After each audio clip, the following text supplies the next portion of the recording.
ಇವತ್ತಿನ ರೆಸಿಪಿ ಏನಪ್ಪ ಅಂದರೆ ಡೊಣ್ ಮೆಣಸಿನ್ಕಾಯಿ ಎಣ್ಣೆಗಾಯಿ. ಒಂದು ಬುಟ್ಟಿ ಒಳಗೆ ನಾನು ತೊಳೆದಿಟ್ಕೊತೀನಿ.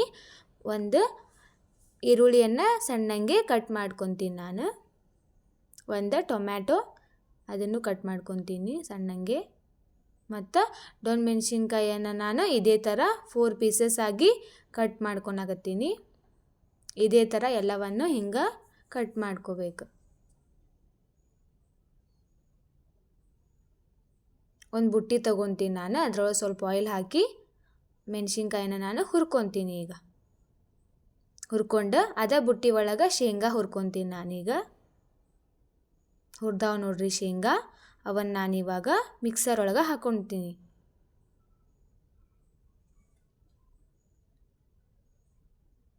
ಶೇಂಗಾ, ಕೊತ್ತಂಬರಿ ಸೊಪ್ಪು,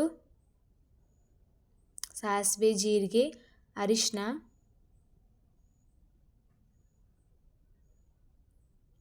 ರುಚಿಗೆ ತಕ್ಕಷ್ಟು ಉಪ್ಪು, 1-2 ಟೀ ಸ್ಪೂನ್ ಖಾರದ ಪುಡಿ. ಈಗ ಮಸಾಲ ರೆಡಿ ಆಗೈತೆ ನೋಡ್ರಿ. ನಾನು ಅದನ್ನು ಡೊಣ್ ಮೆಣಸಿನ್ಕಾಯಿ ಒಳಗೆ ಮಸಾಲ ರೆಡಿ ಮಾಡಿದ್ನಲ್ಲ ಅದನ್ನು ಒಂದೊಂದಾಗಿ ಫಿಲ್ ಮಾಡ್ಕೊತೀನಿ.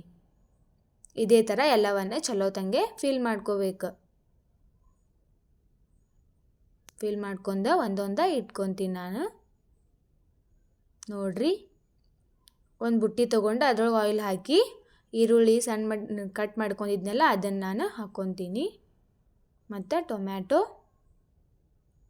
ಹಾಕ್ಕೊಂಡು ನಾನು ಮಿಕ್ಸ್ ಮಾಡ್ಕೊತೀನಿ. ಸ್ವಲ್ಪ ಖಾರದ ಪುಡಿ ಹಾಕ್ಕೊತೀನಿ ನಾನು. ಮತ್ತು ಇವಾಗ ನಾನು ಫಿಲ್ ಮಾಡ್ಕೊಂಡಿದ್ನಲ್ಲ ಅವನು ಒಂದೊಂದಾಗಿ ಇದ್ರೊಳಗೆ ಹಾಕ್ಕೊತೀನಿ. ಉಳಿದಿದ್ದದು ಮಸಾಲ ಅದನ್ನು ಮೇಲೆ ಉದುರಿಸ್ತೀನಿ ನೋಡ್ರಿ. ನಿಮಗೆ ಬೇಕಾದರೆ ಸ್ವಲ್ಪ ನೀರು ಹಾಕ್ಕೋಬೋದು. ಚಲೋ ತಂಗಿ ಅದನ್ನು ಮಿಕ್ಸ್ ಮಾಡ್ಕೋಬೇಕು. ಸ್ವಲ್ಪ ಗರಂ ಮಸಾಲ ಹಾಕ್ಕೊತೀನಿ ನಾನು. ಅದನ್ನು ಒಂದು ಅರ್ಧ ತಾಸು ಮುಚ್ಚಿಟ್ಬಿಡ್ರಿ.